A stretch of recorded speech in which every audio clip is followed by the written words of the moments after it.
Well, what's up guys, Everything Apple Pro here, and it's that time of year again. Colors changing, fruits ripening, and it's time for harvest. So let's see what we've got. In this video, I'm going to be comparing the new iPhone 6s to the old iPhone 6, and I want to give you guys an idea about whether or not it's worth the upgrade. Are the changes worthy of the new price tag, and is this thing truly as amazing as it seems? So the new iPhone 6s comes in one new color, and that's rose gold. A lot of people were worried it was going to be a little too pink, but let me assure you, it's a beautiful new color. It matches the autumn so well, and that being my favorite season, I absolutely love the new color. However, in its wake, as a result of the new color, Apple has removed the gold option for the standard iPhone 6 as well as the 128GB size option. So that just leaves these two colors. So you're probably wondering, how's this thing different than the iPhone 6? Well, everything, and I mean everything, has changed. There is so much different that may not be apparent right away, and that's why you're watching this video, right? Let's go ahead and jump right into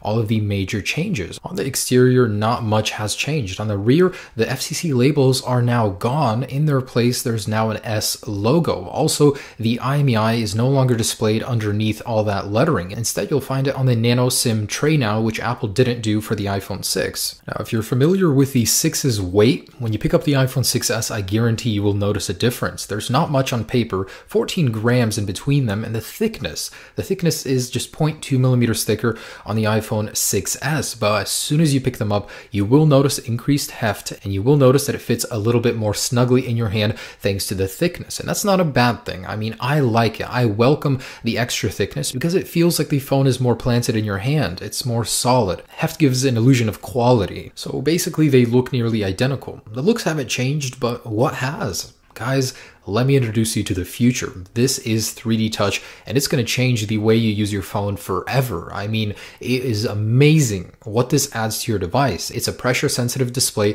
that can tell the difference between a light tap and a firm press. So you do need to put your weight into it. It's not as easy to trigger as you guys think, and that's in order to prevent from you doing it on accident. But what it does is it allows you to shortcut into certain areas and adds a whole new layer of interaction on your device. For example, on the home screen, you can shortcut into certain applications, into certain aspects of them. It's especially cool for third-party ones, and this is going to blow you away when you use it for the first time. I mean, I didn't expect it to be so good, especially on third-party applications. You can go into different sections of them. Not many support it now, but trust me, many will, and I'm so curious to see what third-party developers have to do with this. I mean, it's really cool what you can just do. In Instagram, for example, you can actually preview. This is called peek and pop, so you can preview on certain aspects of it, and if you press even harder, you'll jump into that page. There's only so many things you can do with a touchscreen, and Apple has certainly found the gold mine. We can make them bigger. I mean, you can make them curved, but when it comes to a next level of interaction, 3D Touch really is the future. It changes everything. I'm barely scratching the surface here, but some of my favorite uses for 3D Touch are the ability to preview links in messages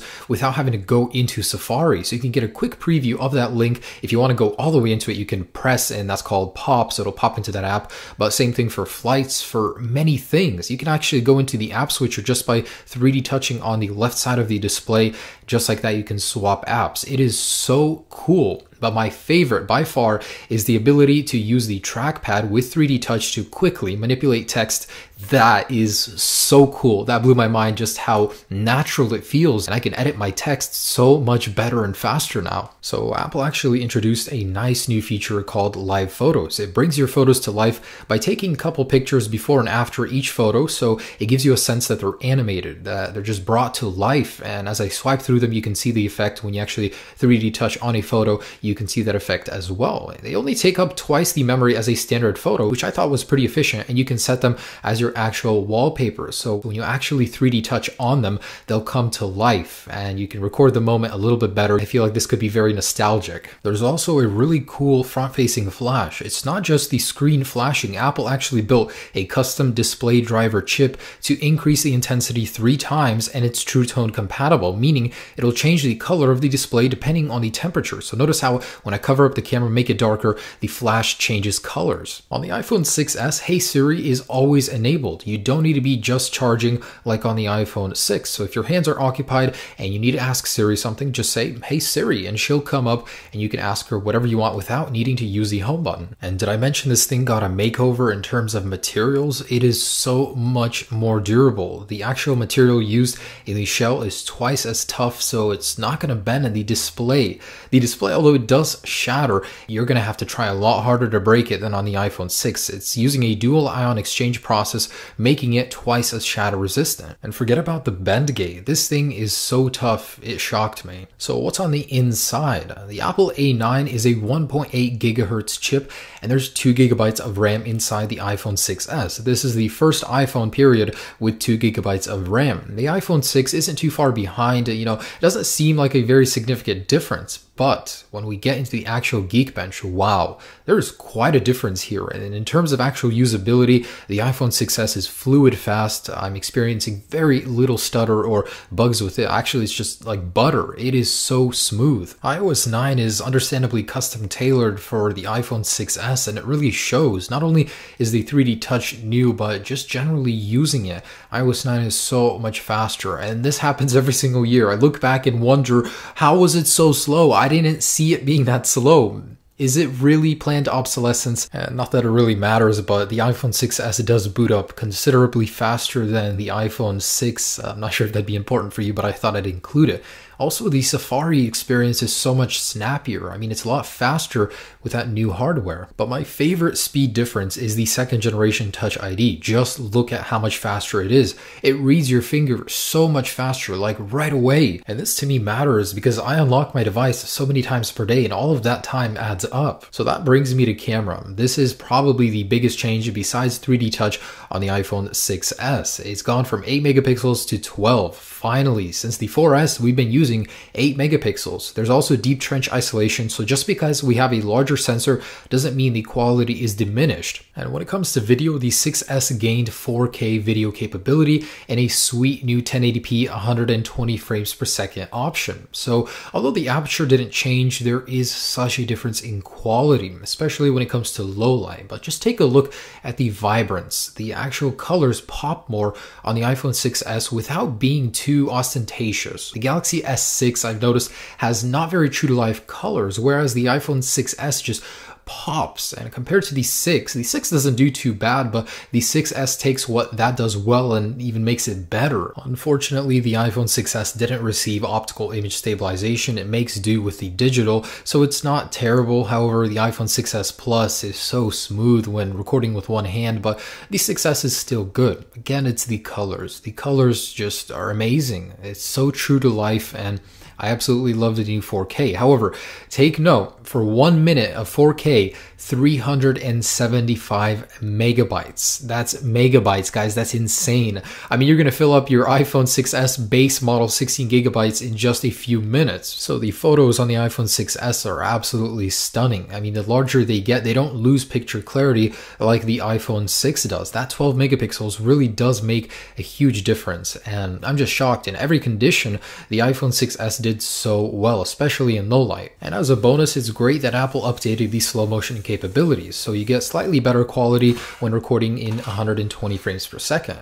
Now, an even bigger camera difference is the front-facing camera. You've gone from 1.2 to 5 megapixels. It's about time. Apple also threw in slow motion capability for the front-facing camera and panorama. Also, you get that awesome new True Tone flash, and quality is amazing, especially in lower light conditions. I mean, it's so much better. Thank you, Apple. So that's probably one of the best things about the iPhone 6s. The camera quality is absolutely amazing. However, I promise you one thing, you will regret buying a 16 gigabyte if you take pictures and videos. The live photos, the 4K, you will literally run out of storage in a matter of minutes if you shoot in 4K. So do get the 64 gigabyte option at least. It's money well spent. So that's all great, but how's the battery life? Unfortunately, it did shrink. Apple decided with the 3D Touch display they had to minimize the battery in order to make that fit. However, fear not, the battery life is officially the same. However, a lot of people are experiencing a lot of battery drainage on the 6s. Hopefully that does get resolved in the future, but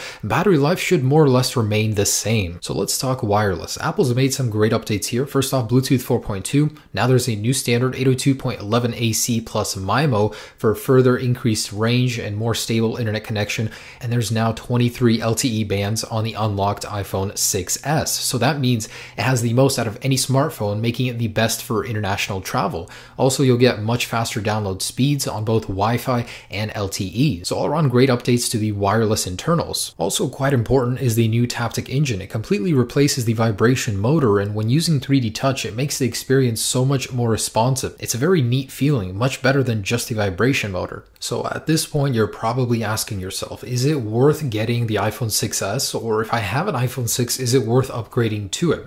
Well, here's everything you get with the iPhone 6s. On the surface, it may not seem like that much has changed. Everything is internally. Of course, this is an S model revision. It's not a new redesign. But the 3D Touch, man, I tell you, it's going to completely change the way you use your phone. Pretty soon, we're going to be seeing so many third-party developers start to implement this into their apps, and it really will change everything. Just try it out for yourselves. Besides that, the cameras are the biggest upgrade. This thing is a lot faster. Not so much as you would think, but it really does matter in those little areas such as refreshing pages, going back and forth from applications, and Safari tabs. So should you buy one? Absolutely. This phone is amazing, especially if you don't already have a phone or if you have a really old one. I mean, you can't go wrong with it. It's $100 more than the iPhone 6, but it's definitely worth the $100 difference. Now, if you have an iPhone 6, is it worth the upgrade? Now, personally, for me, it was definitely worth the upgrade. The 3D